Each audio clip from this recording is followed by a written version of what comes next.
note in the NBA, this particular argument has been made as long as the NBA is being played. The free throw discrepancy. That's why we lost. The refs are always giving other dudes more chances than us. Well, guess what? The Sixers over the Celtics last night, and the next guy to go to that argument, Marcus Smart. Here's his evidence. Joel Embiid, who had a monster game, 42, 10, 2, and 2, shot 21 free throws. The Celtics, as a team, shot 20. Marcus Smart doesn't want to come out and say it, but he kind of wants to say it. It's tough. It is tough, especially when, we got our hands up a lot of the times, and, he flails and he gets the call. And then down on the other end, we got our guys attacking the rim, getting a lot of contact, and we're just not getting the whistle. It's tough to play like that, and it's tough. I mean, if the roles are reversed, I do it every time. I mean, I'll be on too. If every time I threw my arms up or every time I got touched, I'm going to the free throw line. I mean, it's kind of hard not to get into a rhythm that way when you shoot 21 free throws alone and they allow you to hack on the other end. It's tough. We battled. The team did a good job. We right there gave ourselves a win and turn around and play again on Friday. Again, a reminder, Embiid 21 free throws, the Celtics 20 as a team. Yesterday, of course, as you know, was Inauguration Day. So in the spirit of equal time with politics, we welcome in on the Goodyear Hotline Joel in Philly. Joel in Philly, you're on ESPN Radio. Marcus Smart told me that I flail a lot. I mean, come on, Zubin. I'm sure he knows himself and he knows his game. He does that a lot.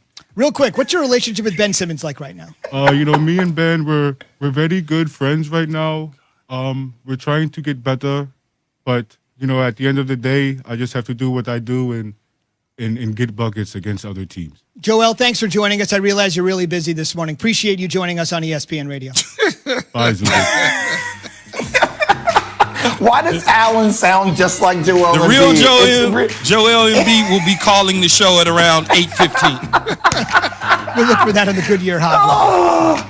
The best thing that I love about this whole thing is you have one of the best actors in the NBA calling out another actor because he's mad because he acted better than Marcus Smart that evening. I mean, Marcus Smart flops too. Like it makes me think, Key, who are some of the biggest actors in the NBA?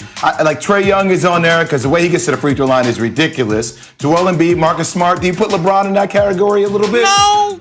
LeBron has some of his moments. I mean, he gets hit a lot, but he has some moments. But when you're now. getting hacked and people grabbing on you, I mean, think about back in the day if Shaq was to just be falling on the ground all the time. How many times would he be going through the free throw line?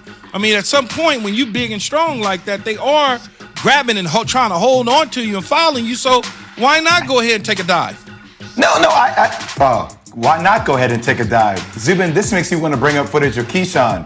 I feel like Keyshawn has some experience taking some dives. I certainly have flopped in football, and I certainly have complained to the referees that a dude is grabbing me and holding me.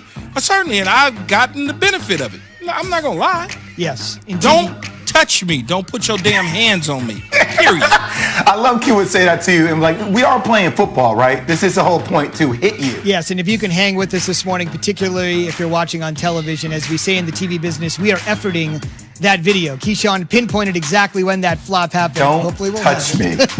This morning. All right, now we got to touch upon this subject, which seems pretty darn obvious. Ian Rappaport, the great insider for the NFL Network. What a shot! They had a guy get hot at the right time. He sent it to the second overtime. Free ball. There's another one! Colin Sexton absolutely sizzling from downtown. Statistically, the worst offense in the league, worst shooting team in the league. Shoot 50% from the three on that many attempts. You got to give them credit. They knocked him down. And that's Kevin Durant. And as a result of Colin Sexton's 42 points in Kyrie's return, the Cavs knocked down the Nets 147-135 in double OT. More on that coming up in our SportsCenter update at 6:30 a.m. Eastern. You heard the call there on WTAM. Not to be underplayed here, again in a loss, James Harden, Jay, had another triple-double. Another one. But the bottom line is it's the 2-point guards that are the big story this morning. The one that returned and the one that outshined the guy that returned. Well, so Colin Sexton, that boy was on fire last night, Key. I don't know if you ever had this hoop-wise. It's an out-of-body experience. It almost feels like he's hotter than cayenne pepper. But I've had this multiple times playing in the course of the game where, Bill Cartwright came up to me one time. I was like, Jay, did you see the basket on that last shot you shot? I was like, I didn't see the basket. It didn't matter what I put up. The ball was going in. The ball just found a way to hit the bottom of the net. And that's what was happening last night with Colin Sexton. Like, you go back to the 2018 draft, like, I always felt like he was different. No doubt about it, he's shining this year. And it's proven to be, he is the person that we thought he could be. Now, on the opposite side with the Nets, this doesn't really concern me, them losing a game, right? LeBron James, D. Wade, Chris Bosh, they lost their debut. Kevin Durant, Stephen Curry, Klay Thompson, they lost their debut. The only thing that's kind of concerning is that they gave up 147 points.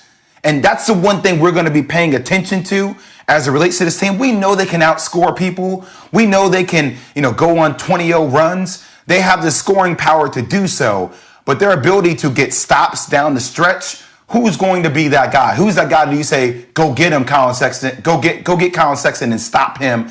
That's going to be the question. 147 points against one of the worst offensive teams in the league. That's concerning. No doubt. It's Keyshawn, J. Will, Zubin. We're presented by Progressive Insurance. All of our guests just this morning will join in the Goodyear hotline. It's time for Straight Talk, brought to you by Straight Talk Wireless. Key, a couple of stats that just have to be mentioned with Sexton. This might be the most amazing NBA stat of the young season. Colin Sexton, you ready for this, fellas? Yes, I am. Scored 15 points in the second overtime alone. He scored 15 points in the second overtime. As for the other point guard, Kyrie, quote, 2 overtimes for my first game back. You got to love NBA ball, though. I was smiling when Colin Sexton was making those shots. We should mention Kyrie because it was a double OT game.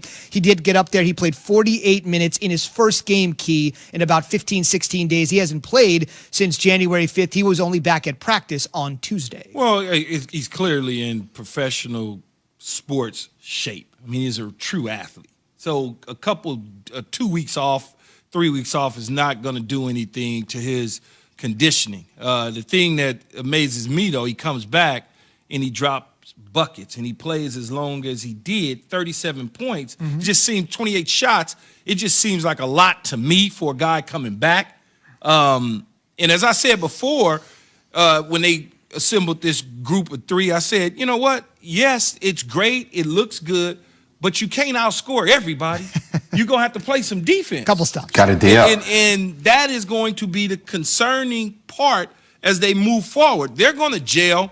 They're going to get together. Jay Will mentioned it a minute ago saying, hey, the other teams that have assembled superstar talent have lost games along the way, first game, second games along the way, and eventually that core will figure it out together once they start to practice and understand it. But you got to stop somebody. You got to be able to play defense on somebody, because what will happen is these coaches, as Jay knows, in the NBA will expose your weakness.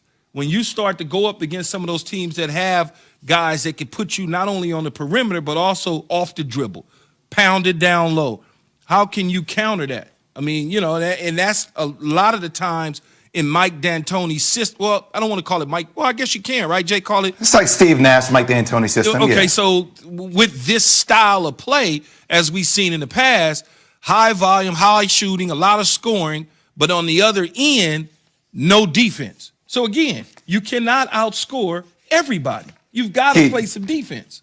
It's going to be common practice that these guys, between the 3 of them, are going to be averaging around 65 to 70 shots a game. Like, that's a given every game. Last night, Kyrie Irving also was returning to Cleveland, where he won a chip. So I think there was a little extra motivation there. But just let me tell you one quick story, Zubin, about Colin Sexton. Go back to his college days at Alabama. He was playing against Minnesota. Everybody on their team fouled out. They were left with 3 players on the court. You remember. Colin Sexton was one of 3 players. It was 3 versus 5. I thought they were going to cancel the game, but they continued to play the game.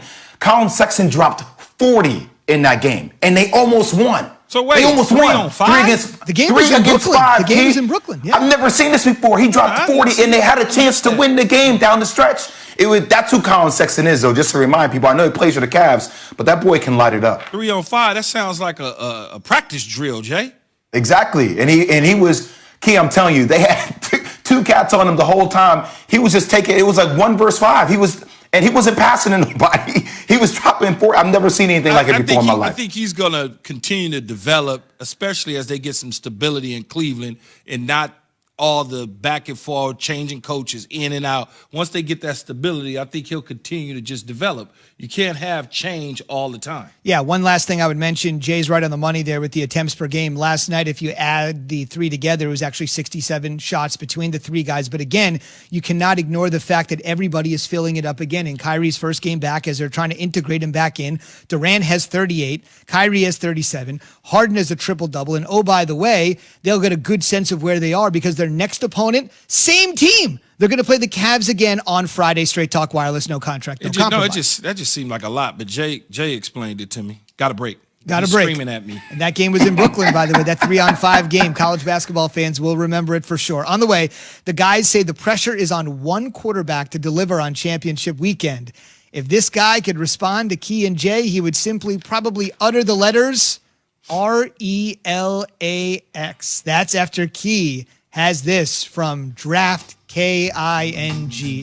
That is incorrect, Zubin. No? I have Indeed. Oh. If you need to hire, you need Indeed. That was the way to go, but that's okay. When you upgrade your job post, Indeed immediately delivers candidates from their resume database who fit your job criteria. Let Indeed sift through resumes so you can focus on selecting your top candidates. Indeed delivers 2.5 times more hires